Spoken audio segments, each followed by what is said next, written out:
کہے بغیر دے دیجیے، تمام مالی بہت ضروری بات ہے سمجھنے۔ اچھا صدقہ بھی جو دیتے ہیں، صدقہ کہہ کے نہ دیجیے، بعض لوگ ہرٹ ہوتے ہیں اس سے، اور خود جو قرآن کریم میں اللہ سبحانہ وتعالیٰ نے حکم دیا کہ لا تبطلوا الصدقات بالمن والاذی، اپنے صدقات کو احسان جتلا کر یا اذیت دے کے ضائع نہ کرو۔ احسان جتلانے کی کئی مثالیں ہو سکتی ہیں، ایک تو یہ کہ دیکھیے یہ صدقہ ہے، دوسری ایک مثال یہ ہو سکتی ہے کہ ہم نے کسی کی کو مدد کر دی، بعد میں ہم نے سے کہا یہ فلاں کام میرا کر دینا، اس نے کہا میں نہیں کر سکوں، کہ یاد نہیں ہم نے کیا کیا تھا آپ کے لیے، تو یہ وہ جو احسان ہے جو ہم جتلا رہے ہیں، یا یہ وہ جو اذیت اسے دے رہے ہیں، تو پھر تو وہ تو باطل ہو گیا۔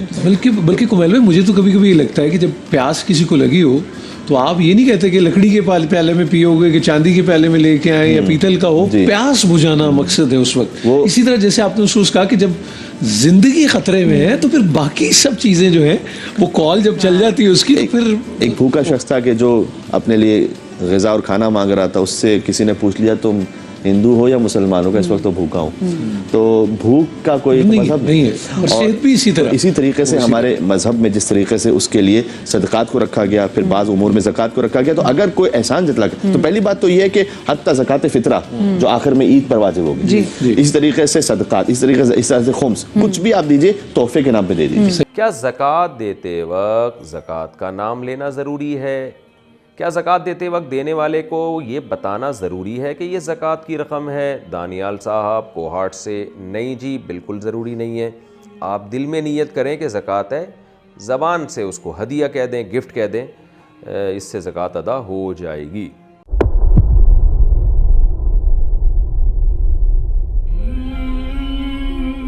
تبدو الصدقات فنعم ما ہی، صدقات کو تو اگر تم کھل کر اعلانیہ دو تب بھی ٹھیک ہے، اور خاص طور پر زکوٰۃ کا تو معاملہ اعلانیہ ہے ہی ہے۔ ان تبدو الصدقات، ظاہر کرو، برملا اعلانیہ دو تو بھی ٹھیک ہے، کم سے کم فقراء کا حق تو پہنچ گیا، کسی کی ضرورت تو پوری ہو گئی۔ وَإِن تُخْفُوهَا، لیکن اگر تم انہیں چھپاؤ، اب یہ ہوگا صدقات نافلہ کے لیے۔ ایک جو صدقات جو ہیں کہ جو لازماً دینے ہیں واجبہ، ان کے لیے اخفاء نہیں ہے، یہ دین کی حکمت کو ذہن میں رکھیے، فرض عبادات اعلانیہ ادا کی جائیں گی۔ یہ وسوسہ بھی شیطان بہت سے لوگوں کے دلوں میں ڈال دیتا ہے کہ کیا 5 وقت جا کے مسجد میں نماز پڑھنی ہے، لوگوں پر اپنے تقویٰ کا روب گانٹھنا چاہتے ہو، گھر میں پڑھ لیا کرو، یا داڑھی رکھو گے، کیا چاہتے ہو، تم چاہتے ہو کہ لوگ تمہیں سمجھے متقی ہے تو میں اس لیے داڑھی نہیں رکھتا، ہوتا ہے وسوسہ۔ لیکن جو چیز واجب ہے وہ علن اعلان کرو، اس کے اظہار میں کوئی رکاوٹ نہیں۔ ہاں جو صدقات نافلہ ہیں، جو نماز نفل ہے، اسے چھپا کر کرو، اس کا اظہار بہت بڑا فتنہ ہوتا ہے، نفل عبادت کا اظہار بہت بڑا فتنہ ہے۔ وَإِن تُخْفُوهَا، اگر چھپاؤ، وَتُؤْتُوهَا الْفُقَرَاءَ، اور تم وہ ضرورت مندوں کو دے دو، فَهُوَ خَيْرٌ لَكُمْ، وہ تمہارے لیے بہت بہتر ہے۔ اب دیکھیے خیر الکم کہا، یہ تمہارے لیے بہتر ہے، پہلے کہا تھا ظاہر کر کے دیتے ہو فنعم ما ہی، تو وہ بھی ٹھیک ہی ہے، اس لیے کہ فقراء کا حق تو چلیے ادا ہو گیا، کچھ نہ کچھ مل تو گیا، خسیس کے اور کنجوس کے مال میں سے کچھ نکلا تو صحیح۔ ان تبدوا الصدقات فنعم ما ہی، وان تخفوها وتؤتوها الفقراء فهو خیر لکم ویکفر عنکم من سیئاتکم، اور اللہ تعالیٰ دور کر دے گا تم سے تمہاری برائیوں کو، واللہ بما تعملون خبیر، اور جو کچھ تم کر رہے ہو اللہ تعالیٰ اس سے باخبر ہے۔ زکوٰۃ کی کیا نیت کرنا ضروری ہے، اور کیا جس کو آپ زکوٰۃ دے رہے ہیں اس کو بتانا ضروری ہے؟ تو بھائیو نیت تو ہر چیز کے لیے ضروری ہے۔ بخاری اور مسلم کی متفق علیہ حدیث ہے، انما الاعمال بالنیات، صحیح بخاری کی پہلی حدیث یہی ہے، اعمال کا دار و مدار نیتوں پر ہے۔ نیت دل کے ارادے کا نام ہے، زبان سے نہیں کرنی ہوگی، دل میں کر لی کافی ہے۔ اب جس کو مال دے رہے ہیں کیا اس کو بتانا ضروری ہے؟ بھائیو اس کو نہ بتانا ضروری ہے، کیونکہ اس کی عزت نفس کی حفاظت اسلام کرتا ہے۔ اگر آپ کو یہ کنفرم ہے اس پہ زکوٰۃ لگتی ہے، اب آپ اس کے انٹرویو نہیں کریں گے، آپ اس کو زکوٰۃ دیں، اور یہ بھی نہ کہیں کہ یہ زکوٰۃ کا مال ہے، کسی بھی طریقے سے اس کو گفٹ کر کے دے دیں، تاکہ اس کی عزت نفس کی حفاظت رہے اور ریاکاری بھی نہ ہو، ریاکاری سے بھی بچنا چاہیے۔ اچھا، اس حوالے سے سورۃ البقرہ کی آیت نمبر 262 سے 266 تک پوری ڈیٹیل ہے، ایک صفحے کی تقریباً یہ آیات ہیں قرآن پاک میں، آپ پڑھ لیں 262 سے 266 تک، کہ اللہ تبارک و تعالیٰ نے ارشاد فرمایا کہ وہی صدقہ اللہ تعالیٰ قبول کرتا ہے کہ جس کو صدقہ اور خیرات کرنے کے بعد کسی پر احسان نہ جتایا جائے. پھر ساتھ ارشاد فرمایا کہ اپنے صدقہ اور خیرات کو بعد میں احسان جتا کر ضائع مت کرو. اس سے بہتر ہے تم کسی سے اچھی بات کر لو، بجائے مالی مدد کرنے کے اگر اچھی بات کر لو وہ تو اللہ کے حضور قبول ہو جائے گی، لیکن جس مال کو دے کر اس کو بعد میں اذیت دی، احسان جتایا، تو یہ اللہ تعالیٰ قبول نہیں کرے گا. اور پھر آگے ارشاد فرمایا مثال دے کر کہ ایک چٹیل پتھر ہو، بالکل پلین پتھر، اس پر مٹی ہو اور اس پر تیزی سے آ کر بارش پڑے تو تھوڑی دیر کے بعد اس پر مٹی کا نام و نشان نہیں رہے گا. بالکل اس طریقے سے تمہارے صدقہ اور خیرات ضائع ہو جائیں گے اگر تم نے بعد میں کسی پر احسان جتایا یا اس یہ ریاکاری والا معاملہ کیا. بولے اعوذ باللہ تعالی.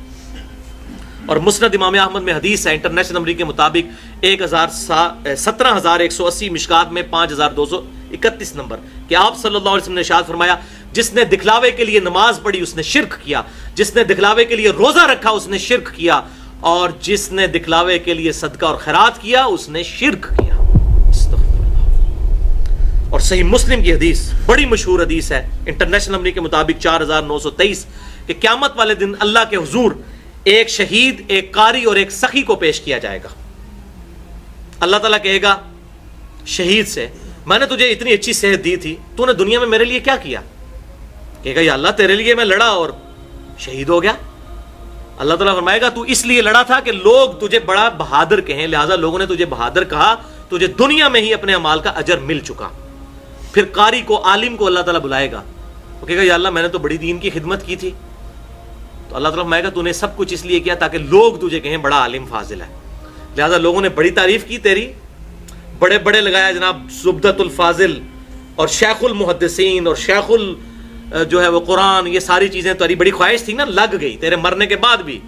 حافظہ اللہ اور رحمہ اللہ اور جناب دامت برکاتہم العالیہ اور پتہ نہیں کیا مدہ ذلہ عالیہ، پتہ نہیں کیا کچھ، تو یہ سارا کچھ اتنے ٹائٹل جو تو ہیں تغمے لے چکا ہے نشان حیدر کے دنیا میں. اور اسی طریقے سخی کو بلایا جائے گا کہ یا اللہ میں نے تو اتنا تیری مال میں خرچ، تیری راہ میں خرچ کیا، میں نے تو مسجد میں جب ٹوٹیاں لگوائیں اس کے اوپر باقاعدہ پلیٹ لگوائی تھی کہ یہ میں نے لگوائی ہے، اب بھی تجھے یقین نہیں آیا یا اللہ؟